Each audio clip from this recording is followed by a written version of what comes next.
Bienvenue, vous m'entendez, oui. Bienvenue à la soirée d'ouverture de cette deuxième édition bruxelloise de la Semaine de la Pop Philosophie, un concept lancé à Marseille en 2009 par Jacques Serrano, dont le principe est de réfléchir, de philosopher sur les objets de la pop culture. Le fil rouge de cette année, s'il y a un fil rouge à trouver entre le rap, la mode ou comme ce soir les lieux de rencontre, c'est de montrer comment la capacité à produire des concepts constitue les fondamentaux de l'économie de demain. Donc philosopher, ce n'est pas que gratuit, ça peut aussi devenir un outil utilisable dans la vie quotidienne et voire dans la vie économique, de choses qui pouvaient paraître a priori inconciliables. Le thème de ce soir, la philosophie des sites de rencontres, on pourrait difficilement trouver plus improbable comme sujet à première vue. Et pourtant, Mythique, Rendez-vous.be, Elite Dating, Amoureux.com, ils sont entrés dans le langage courant. Pas plus tard qu'en arrivant sur un des grands axes menant au centre-ville, j'ai vu de grandes affiches 20 mètres carrés de Glitten, un site extra-conjugal qui montrait 7 pommes, dont 6 pommes vertes, une pomme rouge, invitant à changer les habitudes, à varier les plaisirs au moins un jour par semaine. Voilà, donc on est face à une thématique qui pose pas mal de questions morales, pas mal de questions sociologiques également, que nous allons aborder ce soir. Donc je disais, millions de personnes concernées, puisque l'ampleur du phénomène, évidemment, a pris une dimension énorme, et qui rappelle et qui renvoie dans le passé à des choses qui existaient peut-être déjà aussi, que ce soit les jeux de l'amour libertin dans les liaisons dangereuses, où l'intercession existait également, que ce soit les mariages arrangés dans l'aristocratie ou la bourgeoisie, que ce soit le bal des débutantes qui existe toujours dans la bonne société, ou les petites annonces hautes dans l'IB à une certaine époque. La rencontre pour une heure, pour une nuit ou pour une vie entre deux êtres est rarement le fruit du hasard. Mais ce qui est nouveau ici, c'est l'ampleur du recours à une forme de médiation et la déréalisation des échanges. Pour parler de ces enjeux philosophiques, 3 intervenants que je vais vous présenter qui prendront la parole tour à tour. Laure Parmentier, bonjour. Vous êtes philosophe, maître de conférence à l'Université de Lille. Votre péché mignon, ce sont les philosophes du XVIIe. Et vous êtes l'auteur de Philosophie des sites de rencontres, un essai publié chez Ellipse en 2012. Fred Paillet, vous êtes sociologue, vous enseignez à l'Université de Nantes, vous intéressez aux usages, aux techniques et aux questions de sexualité, de genre, de santé et d'affect. Votre terrain d'étude de prédilection est le web. Vous animez également plusieurs blogs, dont sociographie.net. Et enfin, Pascal Ardelier, bonsoir. Vous êtes sociologue également, chercheur en sciences de l'information. Votre port d'attache est l'Université de Bourgogne, à Dijon en particulier. Vous vous intéressez aux nouvelles formes du lien social et de la culture, et au statut des relations, notamment amoureuses, dans les réseaux numériques. On vous doit 2 ouvrages qui sont tip-top dans le sujet de ce soir. Le premier, Cœur-net, célibat et amour sur le web, publié en 2004. Et la suite de cette enquête, les réseaux du cœur, sexe, amour et séduction sur Internet, publié chez Bourrin en 2012.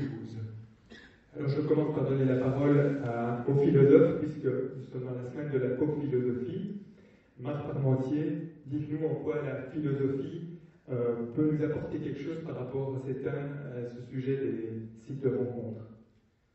Merci de m'avoir invité, merci de me donner la parole. Je suis d'autant plus content de le faire ici à Bruxelles que j'ai été moi-même enseignant au LFB quelques années, mais il y a très très longtemps. Alors, les sites de rencontres se présentent comme un outil extrêmement efficace et qui devient un phénomène social en voie de banalisation. Néanmoins, c'est pas du point de vue des performances. Alors, Mythique, une publicité pour Mythique, à une certaine époque, annonçait 397 belles histoires. C'est une espèce d'usine de fabrication de belles histoires, un site de rencontre.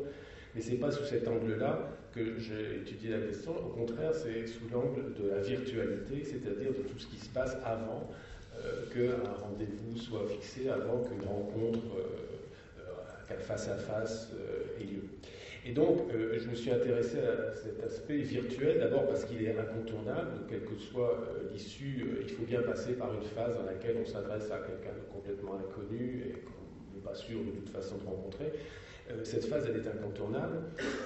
Quelquefois, certains décident de rester dans cette sphère purement virtuelle. Et je l'ai fait parce que je me suis intéressé à cette question, parce que la virtualité, c'est vraiment un concept technique au départ dans la philosophie, qui apparaît dans des textes, je crois, du XIe siècle. Enfin, c'est un concept scolastique qui a eu une histoire tout à fait passionnante. Alors donc, la première chose, c'est de comprendre que le virtuel, tel qu'il se présente dans les sites, et même plus généralement, c'est pas l'opposé, c'est pas le contraire du réel, c'est, me semble-t-il, une partie, une composante, une dimension de la réalité. Alors ça se voit très simplement, notre perception qui semble être orientée vers des objets réels, c'est pas tout à fait vrai, dans la mesure où on sait bien qu'il y a une recomposition des images sensorielles par le cerveau. La preuve, c'est que personne n'a un trou dans son champ visuel qui correspondrait à la tache aveugle sur la rétine. Donc il y a bien une recomposition à partir de données, et même notre perception la plus ordinaire, d'une certaine façon, fait intervenir un élément virtuel. Alors ça apparaît, il me semble, ce thème, enfin cette dimension de la virtualité, elle apparaît dans la philosophie au XVIIe siècle, parce que, comme je vous le disais, la notion de virtualité est beaucoup plus ancienne, elle remonte à la scolastique. Alors par exemple, on trouve chez Thomas d'Aquin des textes qui indiquent que c'est par contact virtuel, un tactus virtualis, que les anges, mais aussi les démons, interviennent dans le monde. Donc il y a un sens scolastique qui est très important, mais évidemment le XVIIe siècle va rompre avec ce sens, avec tout ce vocabulaire de la virtualité, des forces, des puissances, et néanmoins il va réintroduire et redéfinir un nouveau concept de virtualité, notamment, il me semble, avec Descartes au niveau de l'analyse que Descartes fait de la perception, justement. Parce qu'on sait très bien que si on se place dans point de vue de l'âme et du corps, du dualisme, eh bien, les sensations qu'on a ne sont pas directement liées aux impressions que notre corps ressent des objets extérieurs. Et par conséquent, c'est bien l'âme qui a ces sensations. Du coup, il peut y avoir des anomalies, par exemple le membre fantôme. L'âme peut très bien ressentir, avoir une sensation dans un corps ou une partie du corps qui n'existe plus. Mais elle a une certaine forme de réalité, cette sensation, néanmoins, ce n'est pas une réalité physique. Et donc, il me semble que dans l'analyse que Descartes et d'autres, bien sûr, de la même époque, vont faire de la perception, il y a déjà un élément virtuel qui devient tout à fait essentiel. Alors, la différence, c'est que si on est au niveau strictement individuel, eh bien, cette virtualité, elle est le fruit de notre imagination, elle est le fruit de notre cogitation. Alors, Descartes disait « mundus est fabula », c'est pour bien montrer la proximité entre ce qui relève de la perception et ce qui relèverait de l'hallucination, par exemple. Mais en effet, si on reste au niveau individuel, c'est plutôt notre imagination qui va fabriquer cette dimension virtuelle. Ce qu'il y a de complètement différent sur un site de rencontre, c'est que cet élément virtuel va devenir interactif. Il va donner lieu à ce que j'appelle des micro-actions. Il ne va pas simplement rester mental. Il va donner lieu à des pratiques, alors que les habitués des sites de rencontre connaissent bien. On peut visiter un profil, on peut faire un signal, kiffer, etc. On peut envoyer un message. Et donc, la virtualité ici prend consistance parce qu'elle est partagée. Elle atteint un certain niveau de cohérence. Et donc, d'une certaine façon, elle entre, elle prend de ce que là, enfin, elle montre mieux sa réalité.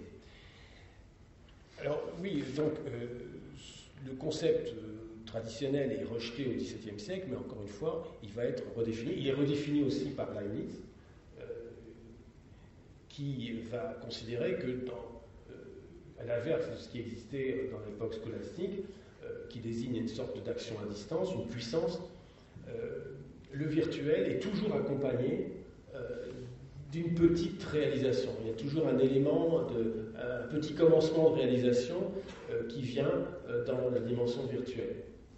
Et par exemple, c'est ce qu'on appelle la théorie initiale des petites perceptions, va correspondre à ce petit commencement de réalisation. Donc on voit bien que ça devient un concept tout à fait important dans l'histoire de la philosophie, en particulier dans l'histoire de la philosophie moderne. Comment se manifeste cette dimension virtuelle dans les sites de rencontres? J'ai essayé de repérer plusieurs manifestations. La première, c'est qu'il me semble que la virtualité va permettre de rétablir le vrai ordre entre le désir et son objet.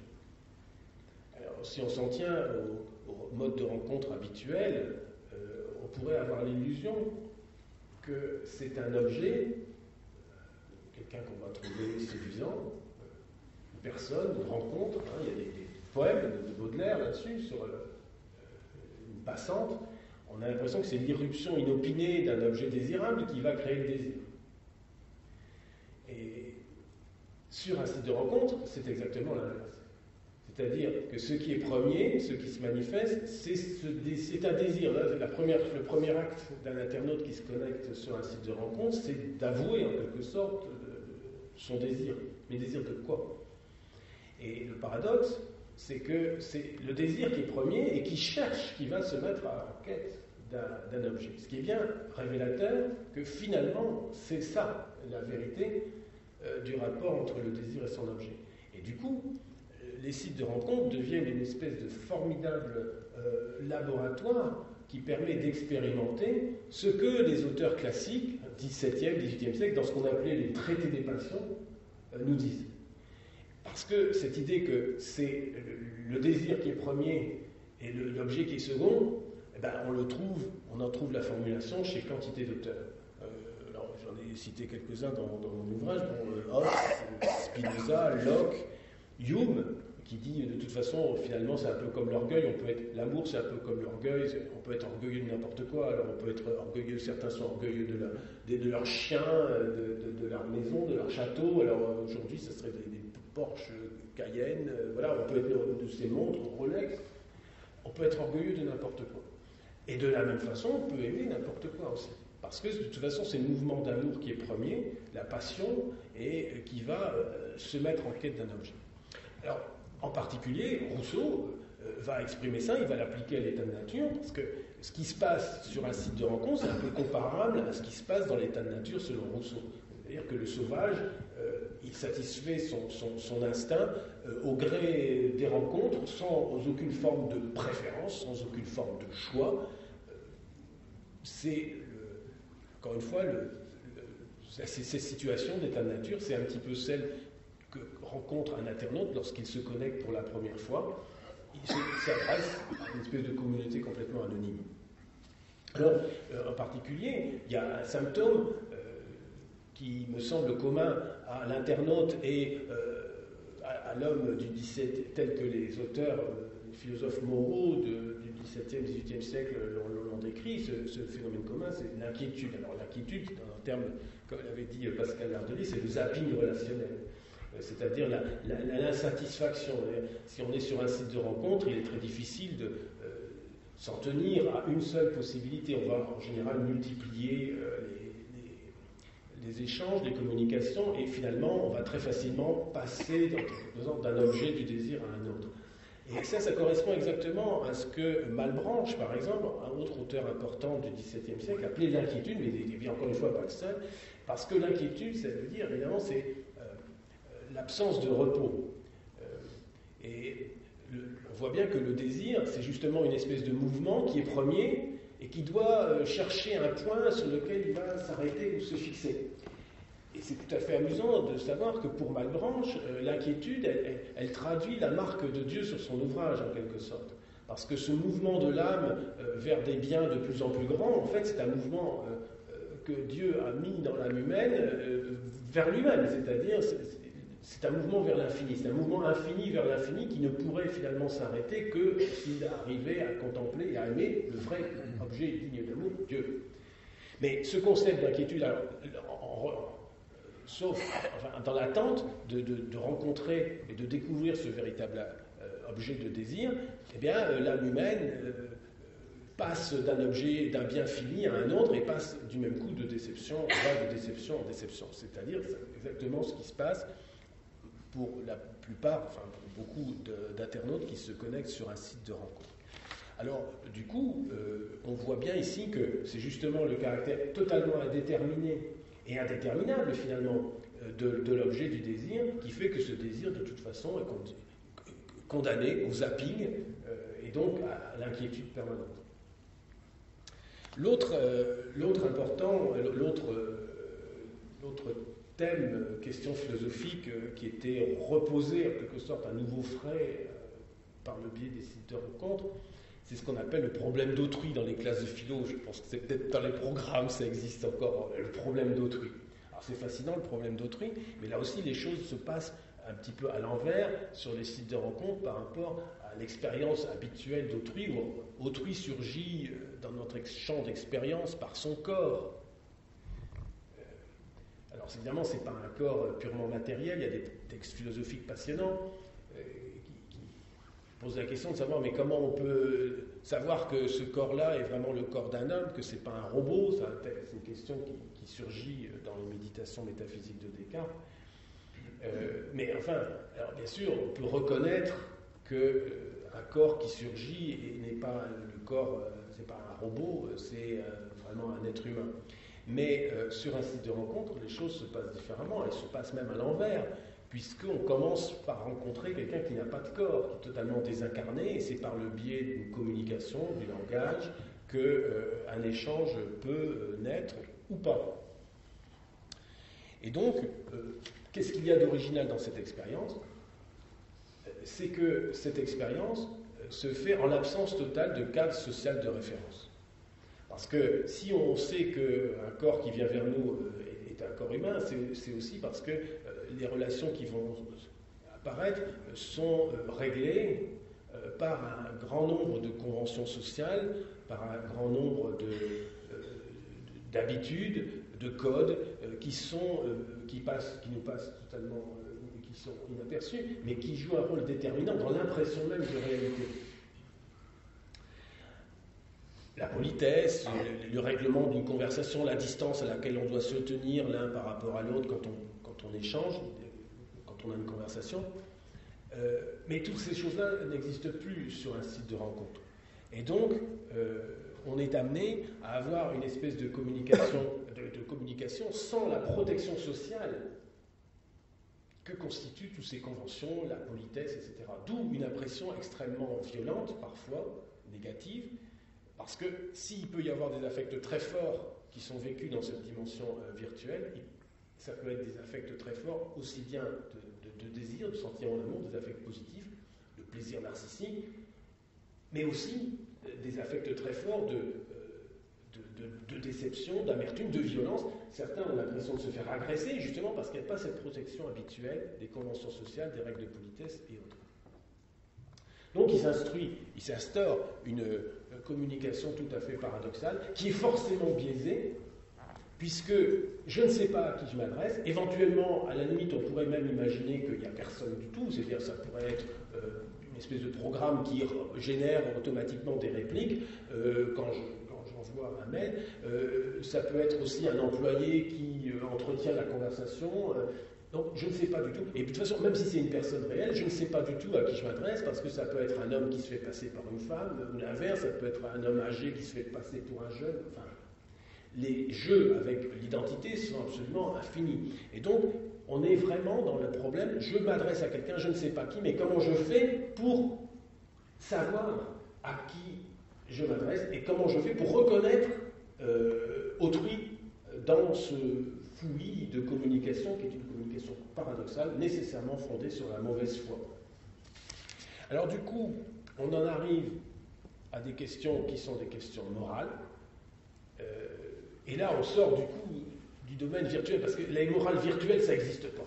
On peut très bien dire qu'il y a de la perception, qu'il y a un élément virtuel dans la perception, on peut très bien dire qu'il y a un élément virtuel dans la relation amoureuse, dans le désir amoureux lui-même. C'est pour ça que sites de rencontre, là aussi, servent de révélateur. On peut très bien dire que dans la relation sexuelle, il y a un élément virtuel. Mais on ne peut pas dire que la morale, ce serait quelque chose de virtuel. La morale, elle ne peut pas être autre chose que réelle. Et donc la question, c'est de dire, est-ce que tous ces jeux, par exemple les jeux avec autrui, les jeux avec soi-même, avec son propre identité, est-ce que ça relève de problèmes moraux? Donc est-ce qu'on peut parler de mensonge, oui ou non? Et du coup, on s'aperçoit que la question même du mensonge se trouve posée sur un tout autre domaine que celui dans lequel elle est posée habituellement. Parce que quelqu'un qui se fait... Alors le mensonge le plus habituel, tout le monde ment sur Internet, et ailleurs aussi, mais en tout cas, ça devient beaucoup plus flagrant sur Internet. Et donc, le premier sujet, c'est l'âge. Tout le monde ment sur son âge. Mais est-ce que c'est vraiment un mensonge? Parce que, par exemple, personnellement, je sais pas, une fois, je suis allé dans un magasin, puis au moment de payer, on m'a dit, voilà, on m'a enregistré dans une base de données, on m'a demandé mon âge. Et franchement, j'ai menti. C'est-à-dire, je n'ai pas donné la vraie réponse. Mais est-ce que c'était vraiment un mensonge? À mon avis, ce n'était pas un mensonge, parce que la personne, cette base de données, ce magasin, il n'avait aucun droit d'avoir la vraie information sur mon âge. Il n'y avait aucune raison. On ment quand on doit à quelqu'un une vérité, et qu'on ne la donne pas. Mais là, j'ai estimé que cette personne n'avait aucune raison d'avoir accès à mon vrai âge.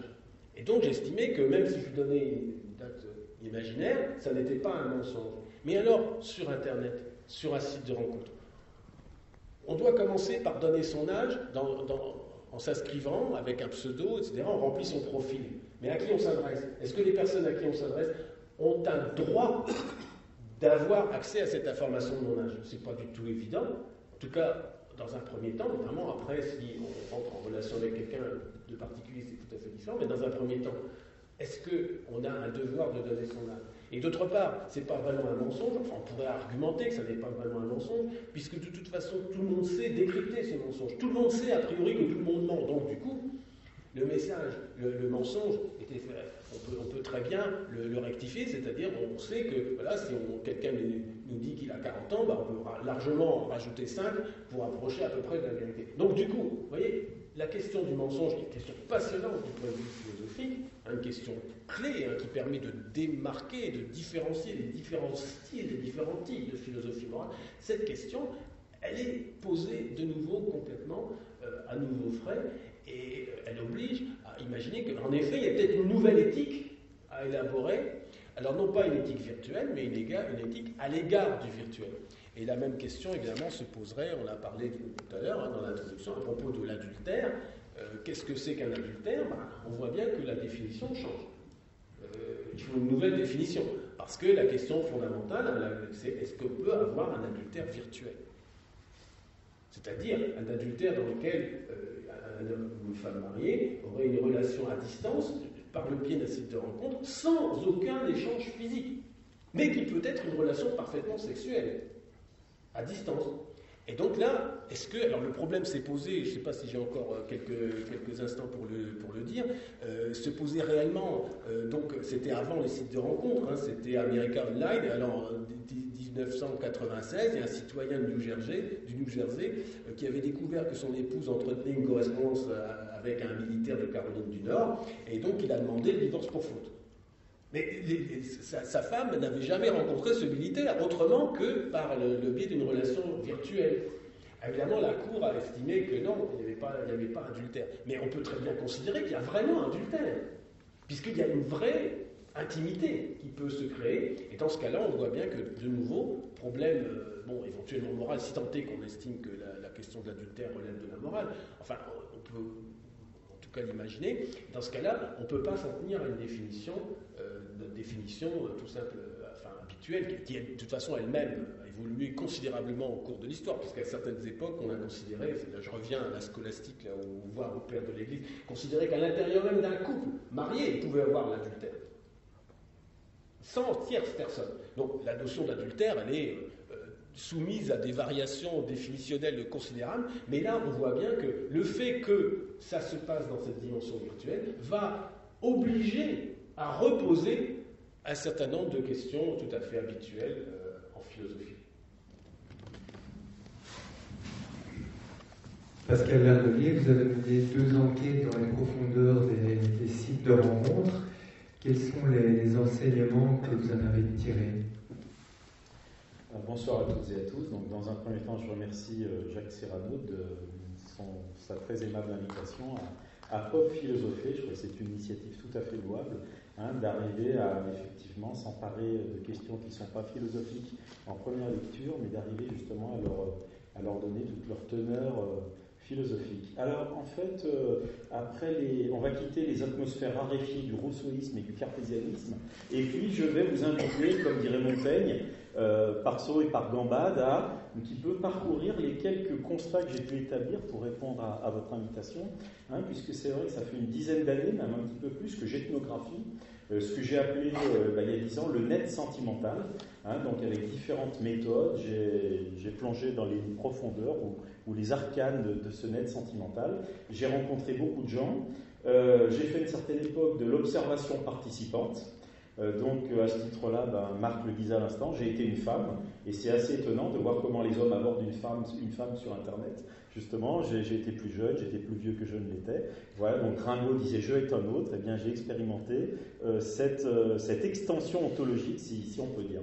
Alors, donc on va pas philosopher, parce que c'est pas ma formation, bien que ça soit la philosophie soit un compagnon de route pour moi, mais donc je vais faire des pas de côté, et donc je vais vous proposer des échappées belles du côté de la sociologie, dans un premier temps bien sûr, mais aussi de la littérature, du cinéma, après tout dans un cinéma, et puis même de la psychanalyse.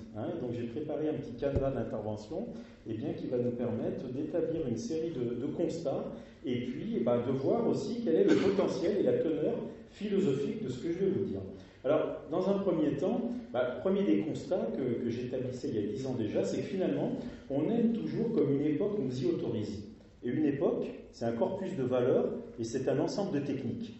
Alors, on voit que ça jette parfois les gens dans les rues de Paris ou de Bordeaux hier, quand justement les techniques et les valeurs se confrontent à ce que devrait être la vérité, le bien, et puis une certaine définition de la famille, de la parentalité, etc. Donc je ne prends pas parti, mais c'est vrai qu'il était assez naturel finalement que ces nouvelles technologies qui sont montées en puissance depuis quelques décennies, puis ça s'est accéléré depuis 20 ans avec l'arrivée d'Internet, mais il était assez naturel, me semble-t-il, que les relations y viennent, et puis que de nouveaux types de rapports s'y nouent.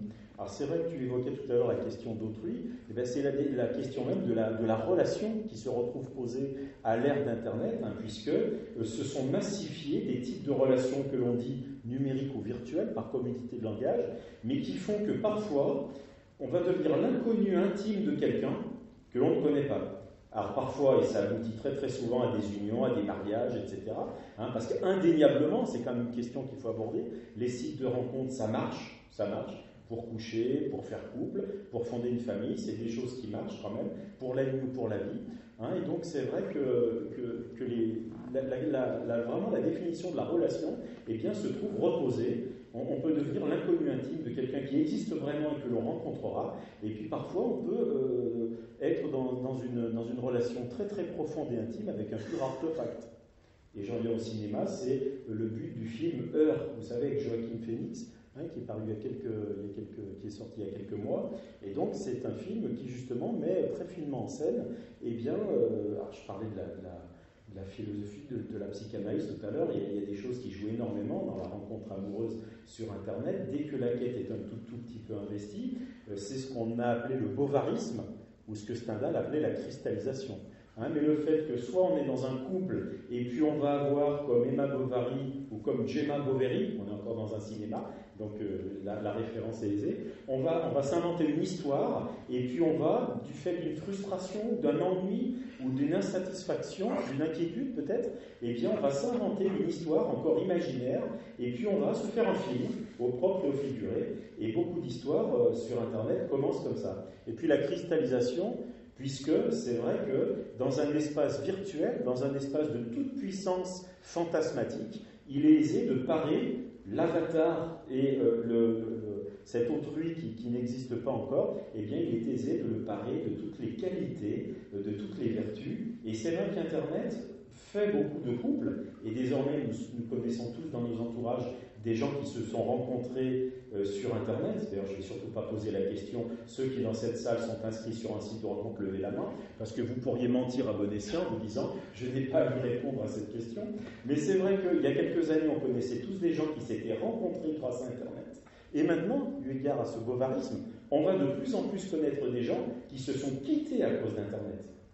Étant donné que les personnes inscrites sur ces sites parfois gardent une fiche en toute discrétion, et puis je rencontrais dernièrement dans ma ville à Dijon quelqu'un dont sa femme venait de plaquer, petit couple bourgeois de province, 3 enfants, leçon de piano, leçon de cheval, etc., vacances au Club Med, et la femme est recontactée par son amour de jeunesse sur Copain d'avant.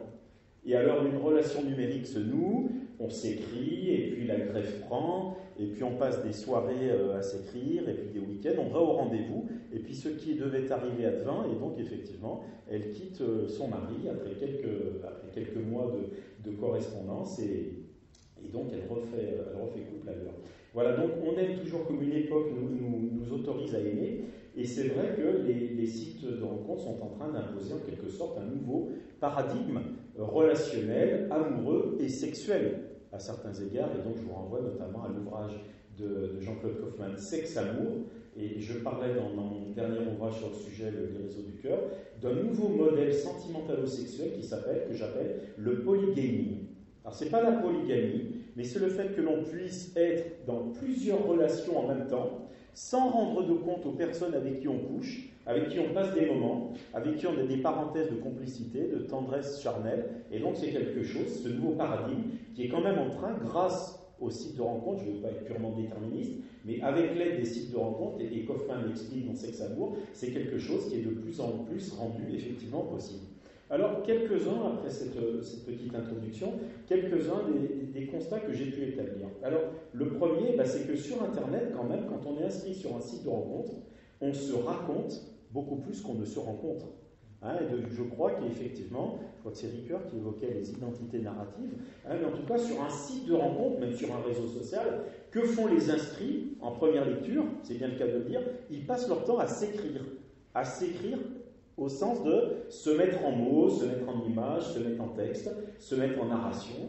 Et c'est vrai que pour que la greffe prenne, eh bien, il faut avoir partagé des confidences, des fantasmes, des espoirs, des rêves, des blessures. Et donc, c'est vrai que le premier constat que je tire de toutes les personnes que j'ai pu enquêter et qui ont témoigné, eh bien, c'est qu'on passe énormément de temps à s'écrire, à se mettre en mots, à se raconter en quelque sorte. Alors c'est vrai qu'il y a un bénéfice secondaire, diraient les psys, à faire ce détour par une médiation technique extrêmement lourde.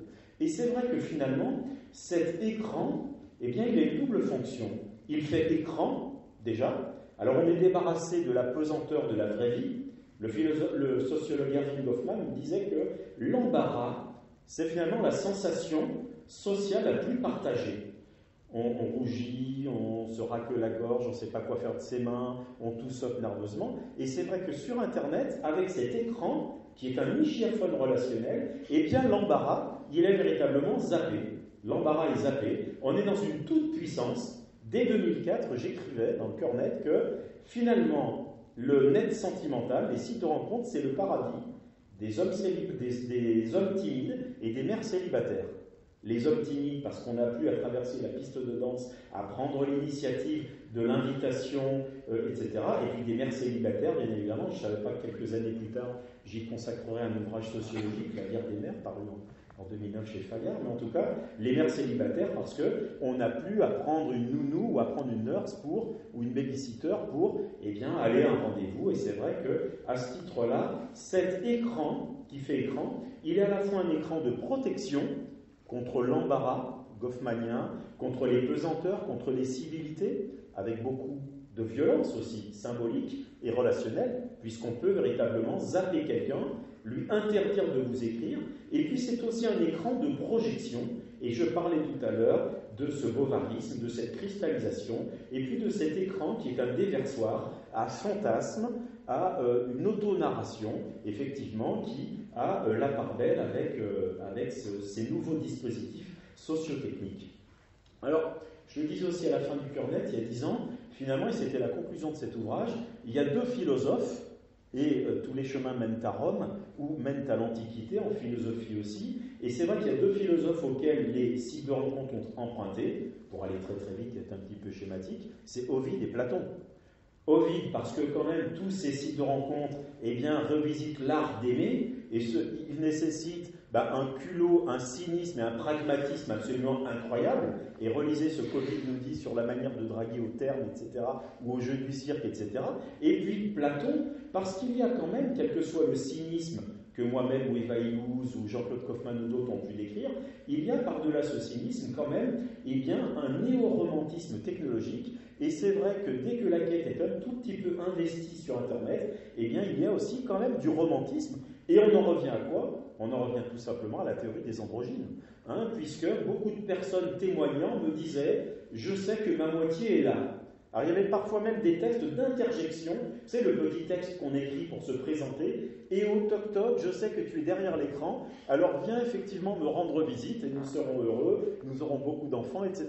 Donc c'est vrai que cette espèce d'idéologie romantique d'un côté et puis ce cynisme d'Ovide d'un autre côté, eh bien se retrouve dans les sites de rencontres à certains égards, puisque dès que la quête est un tout petit peu investie d'un point de vue sentimental et conjugal, eh bien il y a quand même du romantisme, et puis je le disais tout à l'heure quand même, eh bien les choses marchent. Alors de même, quelque chose que j'avais relevé dans mes ouvrages, c'est que sur Internet, même caché derrière des pseudos, même caché derrière des écrans, eh bien, l'adage « qui se ressemble s'assemble » a beaucoup plus de validité que les contraires s'attirent.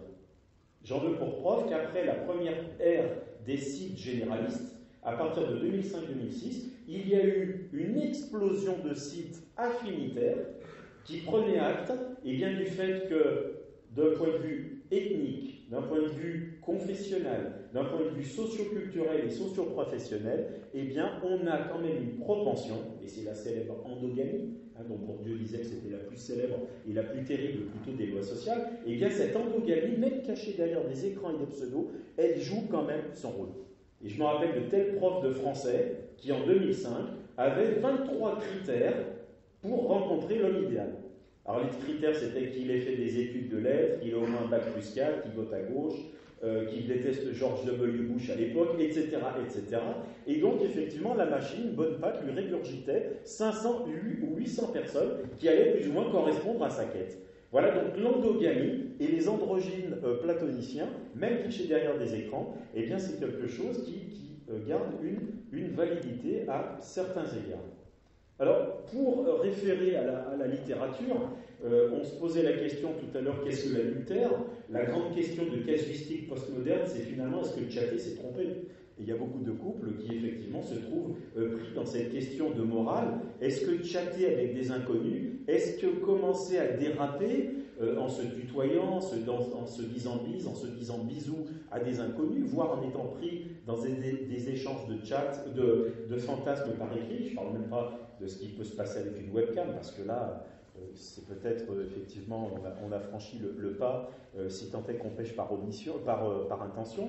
Mais c'est vrai qu'effectivement, il y a plusieurs exemples célèbres dans la littérature qui renvoient justement à cette définition de la relation, et puis ce désir qui outrepasse la présence des corps et qui précède parfois la présence des corps. Alors je vois 3 exemples littéraires célèbres, Rilke, Balzac et Kafka. Et donc c'est vrai que les 3, Balzac avec Mademoiselle Hanska, Rilke avec une musicienne qui va lui écrire, il va d'ailleurs en faire un livre, je crois que c'est Lettres à une musicienne, et donc Rilke va être contacté par une de ses admiratrices, elle habite Vienne et je crois que lui il est à Paris, ou vice-versa, en tout cas ils vont échanger une correspondance, ils vont tomber en quelque sorte amoureux via la voie épistolaire, et puis que se passe-t-il lors de la rencontre ? L'inverse de Balzac avec Mademoiselle Hanska, avec Madame Hanska, puisque lors de la rencontre de Rilke avec sa belle musicienne, enfin sa belle musicienne en l'occurrence, ils ne se revirent jamais. Donc c'est vrai que effectivement la littérature nous montre combien, déjà dans la correspondance, dans la littérature épistolaire, et puis dans toute cette tradition littéraire, il y avait ce thème, en fait, de qu'est-ce que la relation, qu'est-ce que le désir, qu'est-ce que l'amour, et c'est vrai que Flaubert et bien d'autres ont donné ces lettres de noblesse à tout ça. Et puis, alors le cinéma, puisque j'en parlais tout à l'heure et je parlais du film récent Heure, et c'est vrai que 2 films sortent en 1999 et 2000. Et ces 2 films qui s'intéressent aux amours virtuels et numériques. Et ces 2 films, il y en a un qui est fait par un Belge, c'est Thomas est amoureux. Et c'est un film qui raconte l'histoire d'un agoraphobe. Et donc Thomas vit, alors il aura le prix du Festival du film fantastique de Gérardmer, dans les Vosges. Et donc ce film, Thomas est amoureux, raconte l'histoire d'un jeune agoraphobe, et qui donc au tout début des images numériques, etc., raconte ce que devrait être une relation, c'est dans un futur proche, et ce film raconte ce que devrait être une relation virtuelle et numérique, mais à l'ère des réseaux. Et c'est vrai que ce film, finalement, il raconte ce que racontait le magazine d'avant-garde Actuel dans les années 70, le magazine Actuel qui a disparu entre-temps. Et bien, il nous racontait, je me rappelle, j'avais 20 ans, je lisais Actuel, et il nous disait en 2010, on fera tous l'amour avec des combinaisons, des gants tactiles, des combinaisons sensorielles, et puis devant nos écrans, eh bien, on arrivera à avoir des sensations orgasmiques absolument incroyables qu'on partagera avec des personnes qui sont là via l'écran. C'est quelque chose qui reste quand même assez marginal, pourtant c'est ce que Thomas est amoureux racontait. Mais un autre film, paru exactement la même année, il va donner un modèle à ce que sont devenus les sites de rencontres dans les faits. C'est le film Vous avez un message. C'est une affreuse comédie sentimentale américaine avec Tom Hanks et Meg Ryan. C'est d'ailleurs un film qui reprend la thématique d'un film célèbre des années 40 de Ernst Lubitsch, The Shop Around the Corner. D'ailleurs, il y a un clin d'œil, puisque la petite librairie que tient Meg Ryan, qui s'appelle The Shop Around the Corner. Et donc, ce film raconte quoi ? Kathleen et Joe se rencontrent sur un forum de discussion. Ils sont tous les 2 en couple. Et la greffe va prendre. Ils vont commencer à s'écrire. Ils vont tomber amoureux. Et que se passe-t-il à la fin du film ? À la fin du film, ça pose quand même la question de qu'est-ce que l'amour, qu'est-ce que le désir et qu'est-ce qu'une vraie relation ? Puisqu'à la fin du film, chacun va quitter son conjoint qu'il croyait aimer mais n'aimait pas, et va se mettre en couple avec cette personne qu'il détestait dans la vraie vie, mais dont il avait appris à aimer le moi ontique, dirait, je crois, Descartes, en tout cas Eva Illouz le reprend comme ça, à travers ce que la personne lui donne à percevoir de son authenticité ontologique à travers Internet. Et c'est vrai que ça repose la question de qui suis-je vraiment, quelle est mon identité, et donc c'est vrai que ces 2 films, finalement, posaient les jalons des amours virtuels et numériques. L'un en est resté à cet aspect un peu expérimental du cybersex, et puis l'autre, très concrètement, que font les gens, je reviens à ce que je disais tout à l'heure pour ouvrir le propos, sur les sites de rencontres, les gens passent leur temps à s'écrire, à se mettre en mots, à se raconter, à raconter leurs fantasmes, etc., etc. Il me reste juste une seconde, tout petit moment. Voilà, donc pour conclure, l'autre nouveau paradigme qu'on a vu monter, c'est quand même, et beaucoup d'auteurs en parlent, notamment Eva Illouz, j'y reviens, la sociologue et philosophe israélienne, notamment dans son ouvrage Les sentiments du capitalisme. Mais donc un nouveau modèle qui est en train d'émerger avec les sites de rencontres, et là ça intéresse de nouveau le philosophe, et ça je l'ai vraiment très très nettement vu dans l'évolution que j'ai faite des 2 études que j'ai menées, c'est le libéralisme quand même à l'assaut des relations numériques. Donc on pourrait dire, et c'est le titre d'un de mes chapitres, les jeux de l'amour et du marché, mais donc on a quand même vu monter ce nouveau modèle sentimental et sexuel du libéralisme vraiment qui, avec ses grands principes marchands, va reconfigurer les relations sentimentales et sexuelles. Et donc c'est vrai que sur les sites de rencontres, il y a de la place pour les romantiques, oui, je l'ai dit, mais quand même, et on en parlait tout à l'heure en aparté avant de commencer le débat, il y a une obligation d'efficience, de rendement, de rentabilité, de performance et d'efficacité. On peut sans vergogne retoucher la photo, mettre une photo ancienne, on essaye d'avoir le texte le plus impactant possible, on est quand même dans une démarche de marketing amoureux et chacun son cyber-agent matrimonial. Donc finalement, Michel Houellebecq, dès 94 je crois, dans l'extension du domaine de la lutte, il expliquait très bien tout ça. Houellebecq expliquait très bien, il était visionnaire en ce sens, il montrait comment finalement le marché du désir allait évoluer avec d'un côté les winners, qui allaient effectivement emporter la mise à tous les coups, si je puis dire, et puis de l'autre côté, les losers qui n'auraient finalement que le spectacle frustrant du succès des autres, et puis la masturbation devant des images que les écrans nous apportent, justement, comme unique consolation. Voilà. Donc, voilà, donc j'ai à peu près brossé vraiment à grands traits ce que je voulais vous présenter, les études que j'ai menées. Je voulais vraiment juste poser des jalons, essayer, j'espère que j'y suis parvenu, effectivement, indiquer quelques perspectives sociologiques sur les deux enquêtes que j'ai pu mener en 10 ans. Voilà. On va embrayer sur le terrain sociologique avec Fred Paillet. Vous venez d'évoquer, Pascal, la segmentation qui est apparue dans le prolongement, dans le développement des sites internet qui étaient généralistes au départ. Et justement, Fred Paillet, vous avez un petit peu cartographié, vous êtes intéressé aussi à tous ces sites de rencontres un peu plus alternatifs. Et c'est entre autres de cela dont vous allez nous parler. Voilà. Du coup, alors, site de rencontres alternatifs, ça dépend de quel point on se place, puisque pour les utilisateurs quotidiens, ils ne sont pas alternatifs, c'est quotidien. Je vais essayer donc de ne pas faire trop de redondance, ce qui est pas très facile, mais je vais essayer donc de vous parler en fait de toute une galaxie et une myriade de types de sites qui ne sont pas de l'ordre de Mythique et de Glidden, pour parler de ceux qu'on a évoqués jusque-là.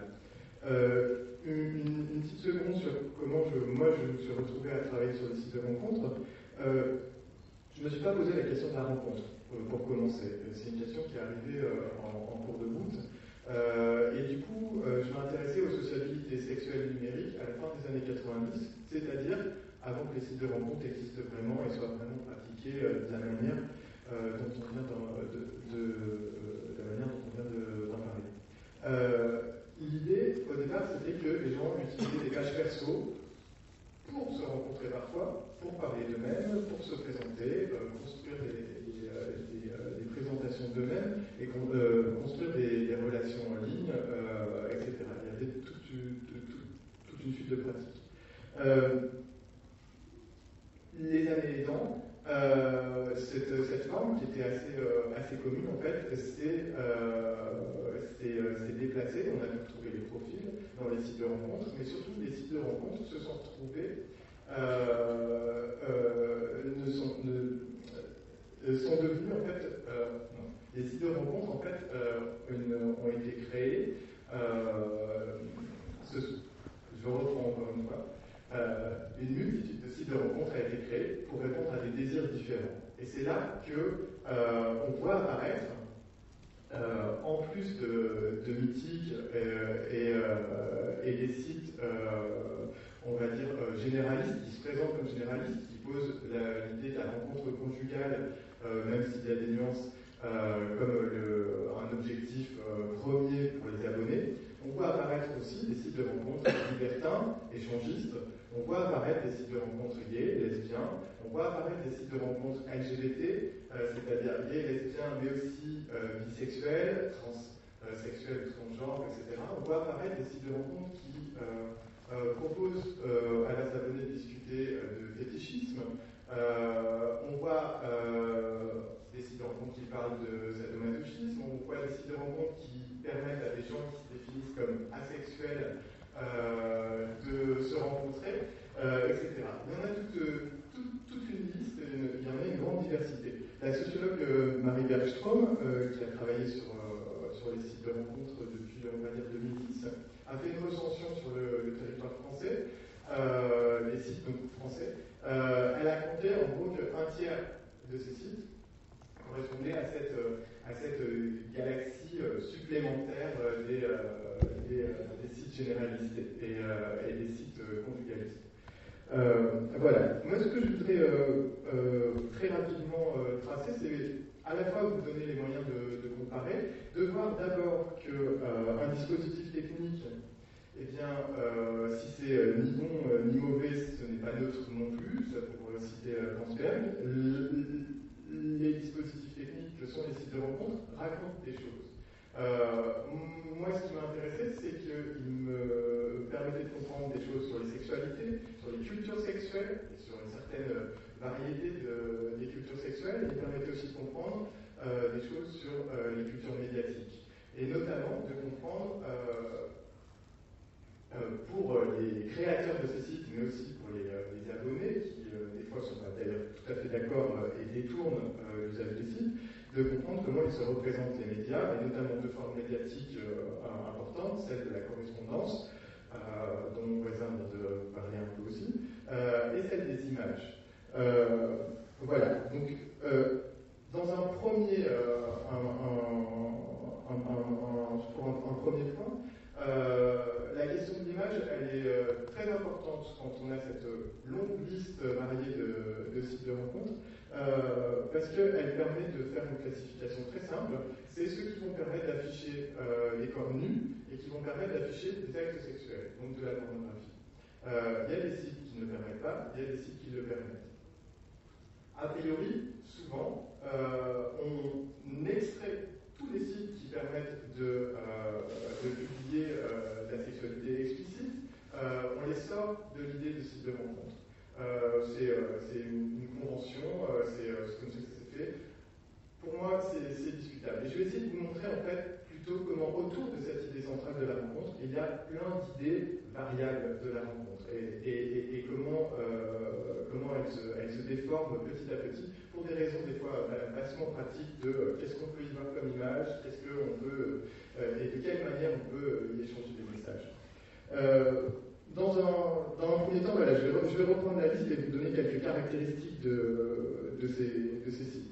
Je vous ai parlé des sites libertins. Ils permettent typiquement de rencontrer.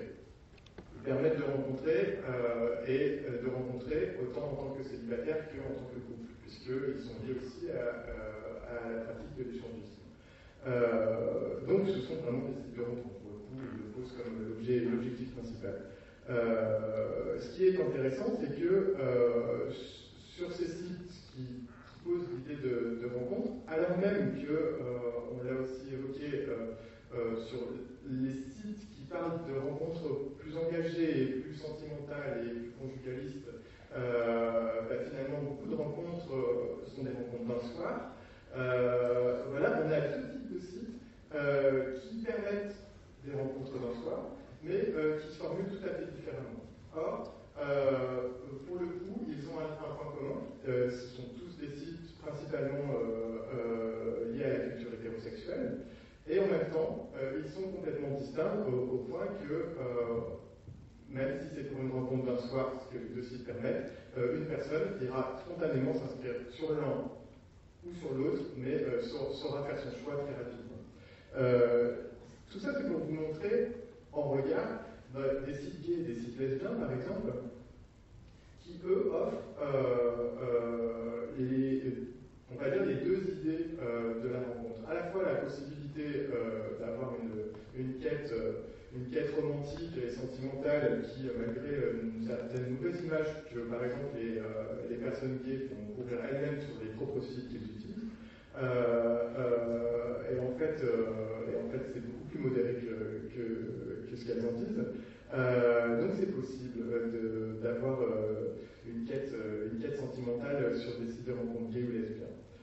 Par contre, dans le même site, à l'inverse des sites libertins échangistes et généralistes dont vous parlez, dans le même site, d'autres personnes vont pouvoir se présenter nues, se montrer en train de pratiquer une quelconque forme de sexualité, etc. Ces sites-là offrent, ou délèguent plutôt à leurs abonnés le choix de se positionner et leur permettent aussi de se positionner alternativement d'une manière ou d'une autre, de façon plus romantique ou plus sexuelle, ou voire d'allier les deux. Et on se retrouve avec des registres de discours et des manières d'interagir qui sont vraiment très différentes entre, du coup, les sites liés à la culture hétérosexuelle et les sites liés à la culture gay ou lesbienne. Un autre type d'exemple qui est intéressant, c'est que d'autres sites qui offrent techniquement la possibilité de rencontrer sont les sites de webcam, par exemple, ou les sites de partage de vidéos pornographiques. Comme par exemple des versions, on va dire, X de YouTube. Ces sites-là offrent techniquement tout à fait les mêmes outils, le profil, la possibilité de discuter, etc. Par contre, a priori, les gens ne viennent pas pour rencontrer. Au départ, d'ailleurs, je ne les considérais même pas comme des portions de mon corpus. Au demeurant, ces sites existant depuis quelques années, il s'y passe quelque chose d'intéressant. C'est que ces sites, en général, ne requièrent pas d'être payants, contrairement à des sites comme Mythique. Je pourrais parler un peu des business models un peu plus tard. Ces sites-là permettent donc de rester inscrits indéfiniment. Et ce qui se passe au fur et à mesure des années, c'est que les gens qui n'étaient pas là pour rencontrer, mais plutôt pour s'exhiber, à force d'échanger, à force de faire des commentaires, etc., nous des relations, et finissent par lier soit des amitiés, soit par se rencontrer et faire par ailleurs des vidéos ensemble, etc., et à développer des types de liens qui n'étaient pas prévus, avec l'idée que finalement la rencontre dans ce cas-là serait une rencontre qui serait liée par une sorte d'affinité concrète et pratique, beaucoup plus que ce fameux désir et ce désir qui précéderait l'objet. Voilà. Et pour moi, c'est très intéressant d'en arriver à considérer qu'il y a quand même de la rencontre ici, parce qu'il y a la production culturelle.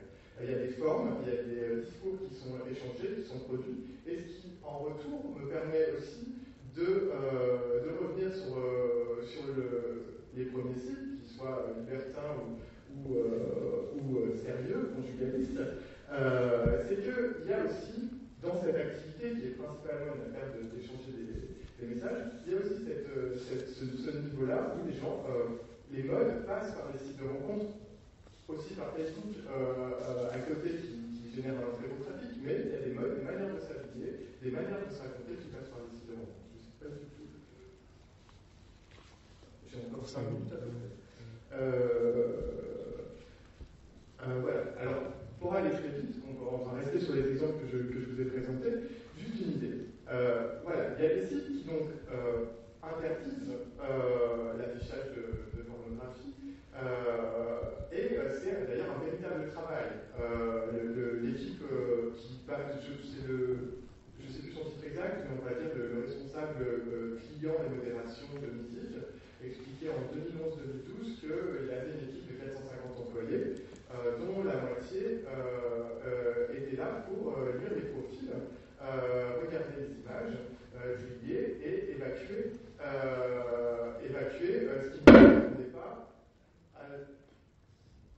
ce qui ne correspondait pas à la politique du site. Donc tout ce qui relevait d'une expression explicite de la sexualité. Il disait qu'en gros 10% des profils en fait étaient éjectés chaque mois.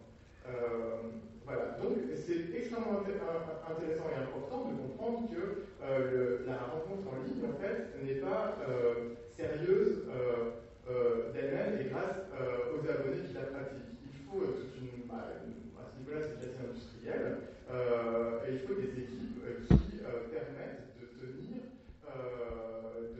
un certain type de discours, un certain type d'expression.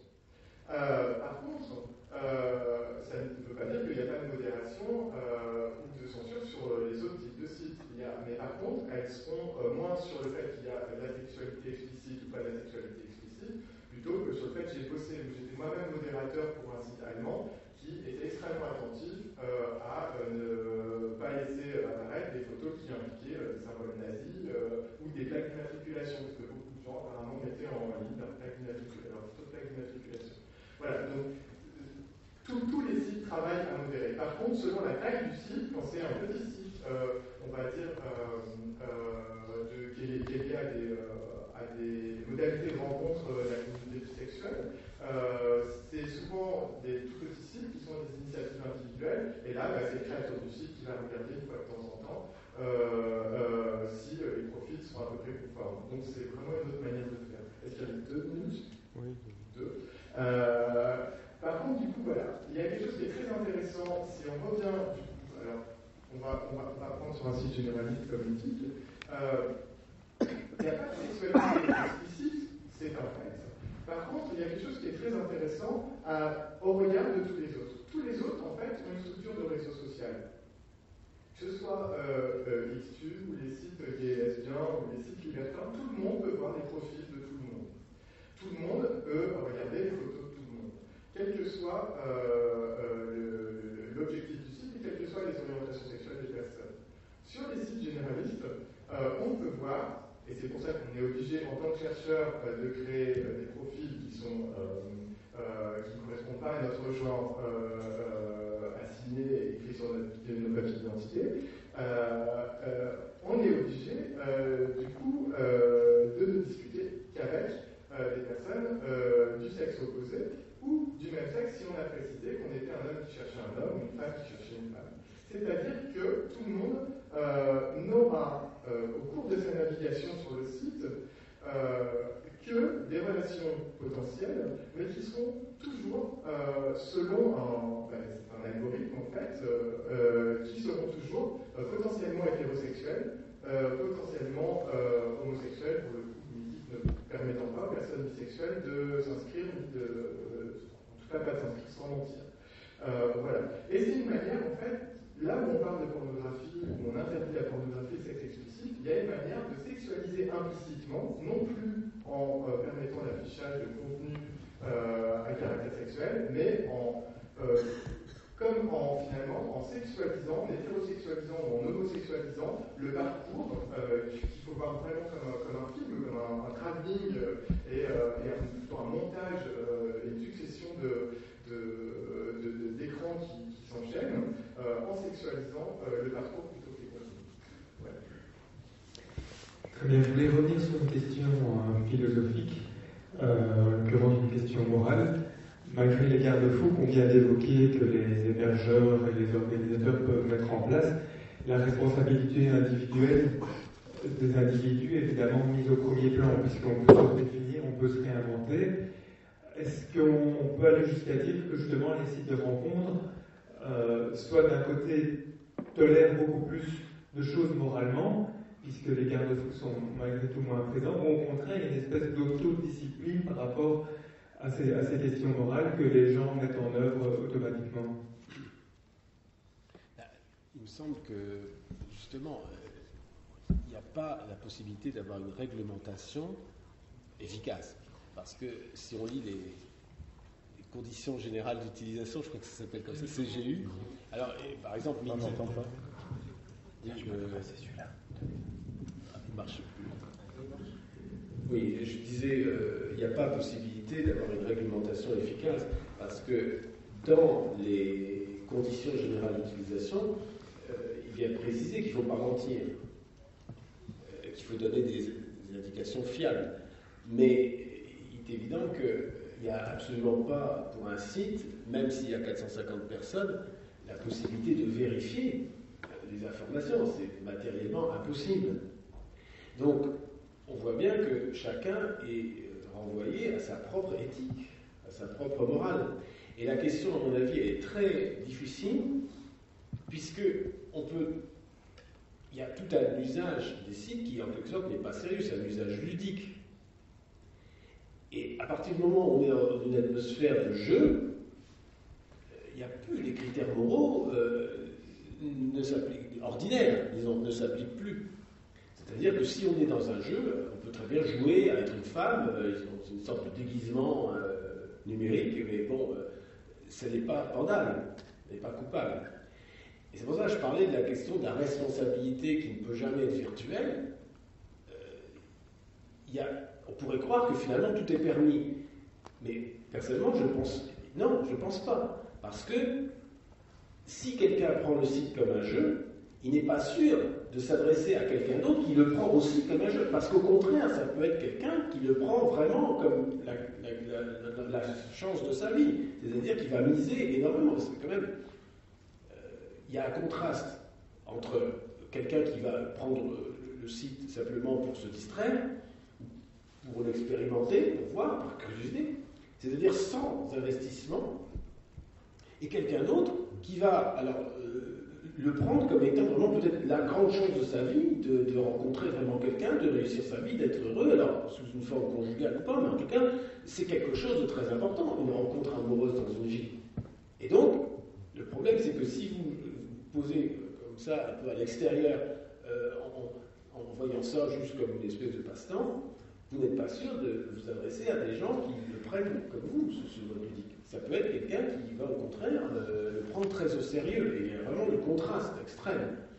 Et donc, il me semble que, non, on ne peut pas faire l'économie d'une éthique, mais alors qui reste à écrire, parce que, effectivement, les catégories morales traditionnelles, j'ai pris 2 exemples, le mensonge et l'adultère, on ne peut pas se contenter même si vous voulez, ces notions morales, on ne peut pas se contenter de les prendre comme elles se présentent dans la vie ordinaire, dans nos pratiques quotidiennes. On est obligé de les redéfinir parce que ces notions prennent un sens nouveau dès l'instant où on est dans ce champ virtuel. Donc c'est une incitation à philosopher, c'est-à-dire à reconstruire une espèce de nouvelle philosophie morale qui pourrait dire, bon, je ne sais pas, moi, qu'est-ce qui est mensonge, qu'est-ce qui n'est pas, ou qu'est-ce qui est mensonge, parce que le mensonge a toujours existé, donc on peut dire, voilà, il y a des mensonges permis, des mensonges innocents, des mensonges officieux, comme on disait, ou des mensonges qui ne sont absolument pas humainement acceptables. Et ça, évidemment, là, on est dans une sorte de no man's land, on va dire. On ne sait pas. Et c'est pour ça, de même qu'on ne sait pas comment il faut se comporter, on ne sait pas comment s'adresser à autrui, une fois qu'on sort de nos conventions sociales habituelles, et bien de même, on ne sait pas jusqu'où on peut aller. Est-ce qu'on a le droit? Parce que si je suis un homme qui se fait passer pour une femme, on va dire, ben, c'est un mensonge absolument abominable. Bon, mais c'est pas sûr. Parce qu'on peut dire, ben non, mais si je le fais, c'est parce qu'il y a en moi quelque chose qui m'incite à le faire. Alors, je ne vais pas évoquer la question du genre. Mais enfin, on pourrait dire, mais non, il y a une certaine forme de vérité qui se trahit, qui se traduit à travers cette... Donc, qu'est-ce qui est mensonge? À partir du moment où on considère que notre identité, elle n'est pas définie comme ça une fois pour toutes, elle n'est pas définie, elle se construit elle-même par nos interactions sociales avec autrui. Donc, qu'est-ce qui est mensonge? Qu'est-ce qui est mensonge autorisé ou pas? Ça, c'est vraiment... Mais ça veut pas, c'est pas parce que c'est quelque chose à redéfinir que la question de la responsabilité morale, elle ne se pose pas. Parce qu'on peut faire beaucoup de mal. Il y a peut-être des gens qui se sont suicidés à l'issue de même que certains ados se suicident à cause de Facebook. De même, on peut imaginer qu'il y a des gens qui ont été absolument blessés, conduits au dernier degré de la dépression à cause des interactions ratées sur des sites de rencontres. Parce que les affects qui se déroulent dans ce champ-là sont absolument d'une grande violence. Problème. Je ne sais pas si c'est...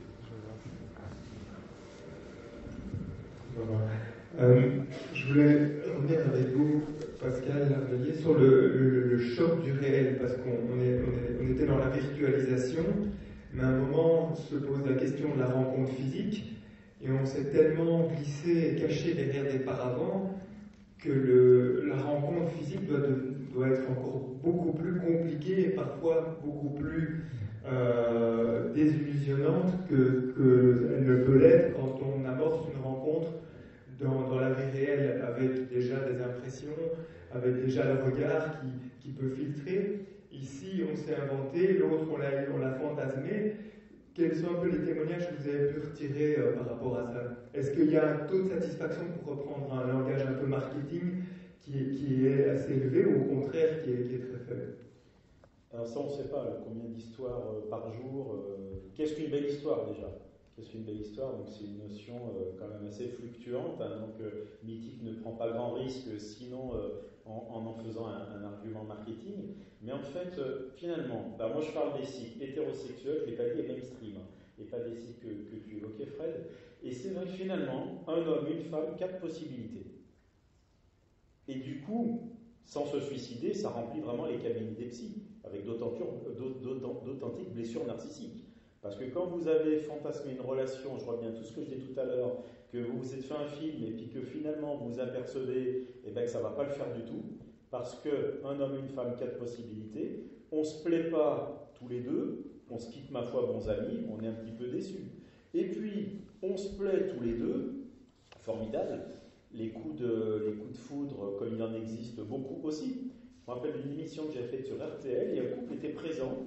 Il y a un truc incroyable, ils habitaient à Montpellier, ils commencent à s'écrire, etc. La greffe prend, on le sent bien, ça monte. On parle d'un musée qu'on adore. Dans le musée, on adore le même tableau. C'est le tableau préféré et de l'un et de l'autre.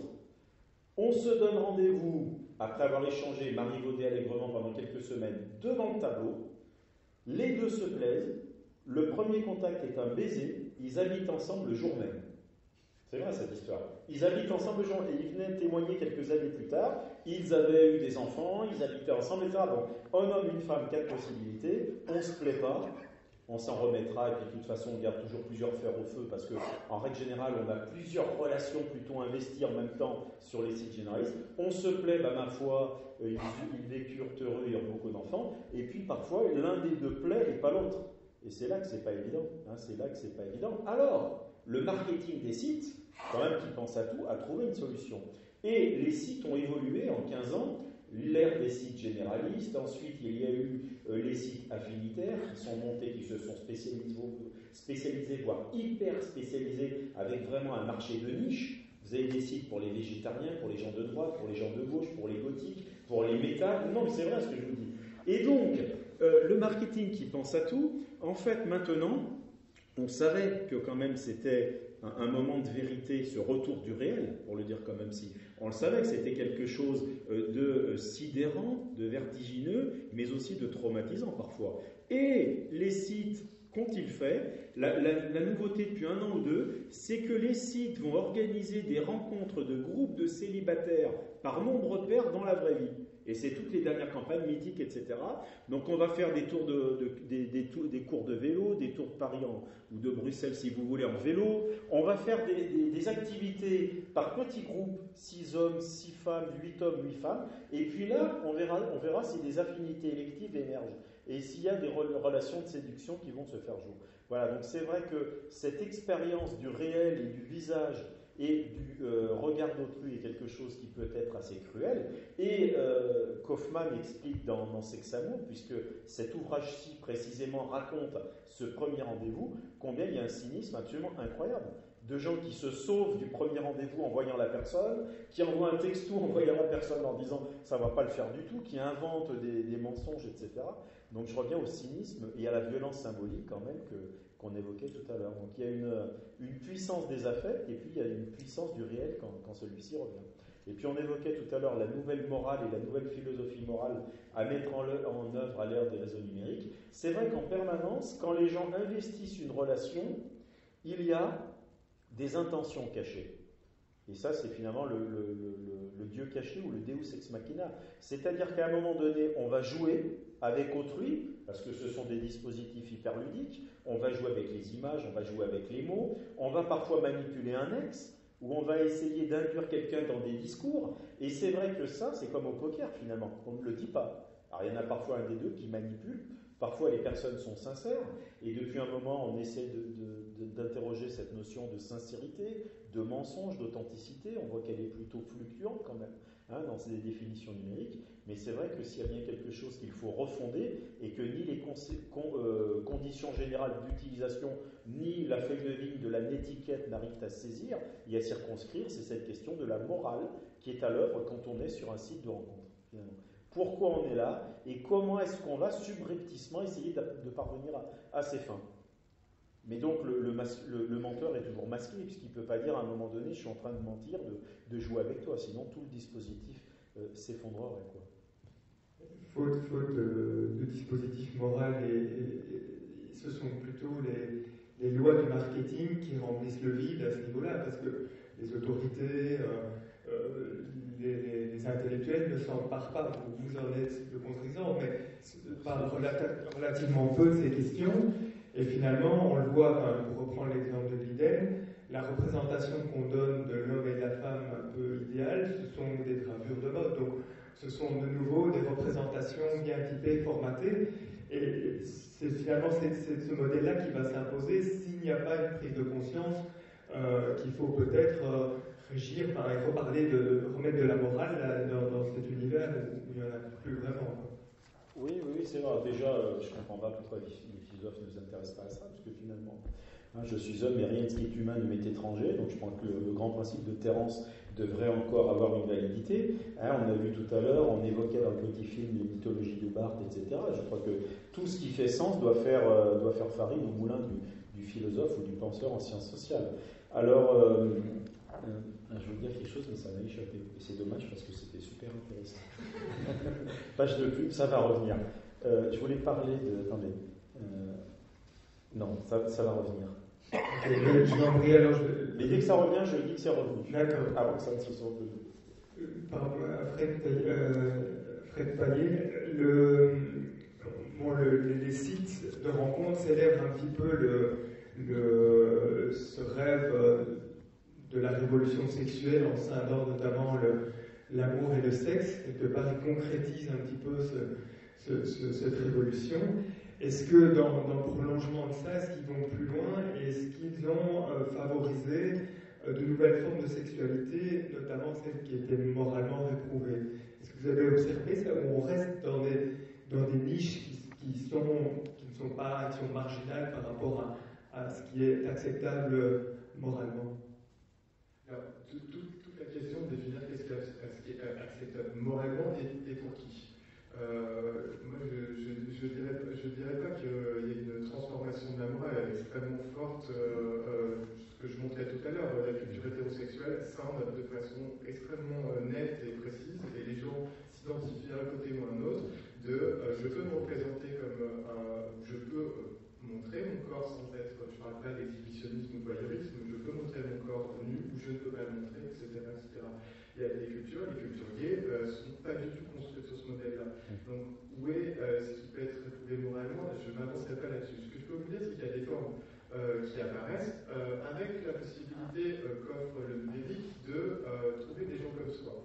Les personnes dont je parlais qui s'identifient comme asexuelles, c'est-à-dire qui n'éprouvent pas de désir sexuel et subissent au cours de leur vie le fait qu'ils passent toujours pour des anormaux, alors qu'ils vivent plutôt bien eux-mêmes, ou ça ne veut pas dire qu'ils n'ont pas de relation sexuelle, ça veut dire qu'ils n'éprouvent pas de désir. C'est une manière de s'identifier dans le champ des sexualités, des orientations sexuelles. Il y a des gens qui sont hétéros, il y a des gens qui sont homo, mais qui se définissent comme asexuels. C'est un mouvement et une pensée qui est né grâce à Internet, qui est né sur des forums, je pense 2004, 2005, quelque chose comme ça. Ça, c'est déjà quelque chose qui est intéressant. On peut voir aussi quelque chose qui s'est beaucoup transformé, c'est l'imaginaire de la transsexualité. C'est le personnage, on va dire la figure de la femme trans qui était réservée à une zone assez macho de la fantasmatique des hommes hétéros, donc qui était liée à la pornographie, à la prostitution, et je vous renvoie à toutes les heures de films, de reportages des journaux de télé français à la fin des années 80 sur Bois de Boulogne. Donc, qui était un imaginaire qui était extrêmement restreint et qui était surtout au service de personnes qui n'étaient pas des femmes trans elles-mêmes. Avec Internet, il y a des sites qui permettent de s'inscrire et de rencontrer de façon très chaste ou très sexualisée. C'est leur choix. C'est leur manière de se présenter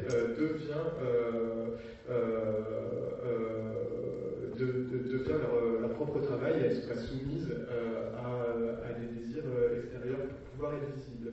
Ça, c'est des choses qui sont intéressantes. Le fait, Natacha Tchepkouti, qui est une sociologue qui a fait beaucoup d'entretiens avec des femmes lesbiennes, montre comment les sites de rencontres permettent à des femmes de se nommer elles-mêmes.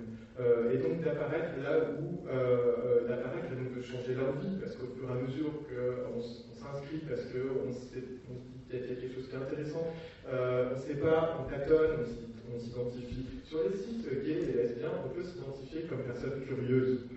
On n'est pas obligé d'avoir une orientation sexuelle clairement définie. C'est extrêmement important, ça sort du truc un peu binaire dont je parlais tout à l'heure. Voilà. Donc ça, pour moi, là où les gens se seraient réprimés eux-mêmes, je ne sais pas si c'est pour des raisons morales ou pour des... Mais si, parce qu'il y a une affaire de honte et ce genre de choses-là, qui est une manière répressive, mais c'est finalement pas très hardcore, en fait, ce que je raconte, en fait. C'est beaucoup plus simple et candide, en fait. Voilà. Est-ce que tu peux ajouter un truc sur l'idée du mensonge et le le figure du fake, le faker, le tricheur.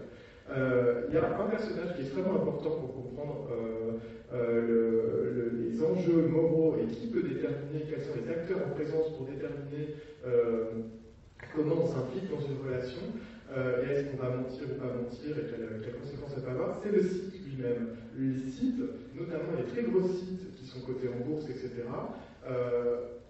d'une certaine manière, ne font pas leur argent que sur le prix des abonnements qu'ils engrangent. Ils ont des quantités de données extrêmement importantes qui ne sont pas racontées sur d'autres réseaux sociaux comme Facebook, comme Twitter, etc. Et ce sont des données qui sont valorisables. Donc le site a intérêt à avoir des informations. Les sites généralistes assurent qu'il y a très peu de tricheurs sur leur page parce qu'ils disent connaître le numéro de carte bleue des personnes. Donc avoir un identifiant, c'est pas le passeport, c'est pas la carte d'identité, mais ils ont un identifiant, on appelle secondaire dans ce genre de questions, qui est un identifiant bancaire, ce qui est extrêmement important et pratiquement toujours juste. Sauf quand on utilise la carte bleue de sa mère, sauf quand on utilise la carte bleue de son mec, on essaye de tromper, ou de son mari, on essaye de sa femme, on essaye de tromper aussi, etc. Voilà, donc le niveau de tricherie implique au premier degré les sites eux-mêmes. Est-ce qu'il y a des questions dans la salle ?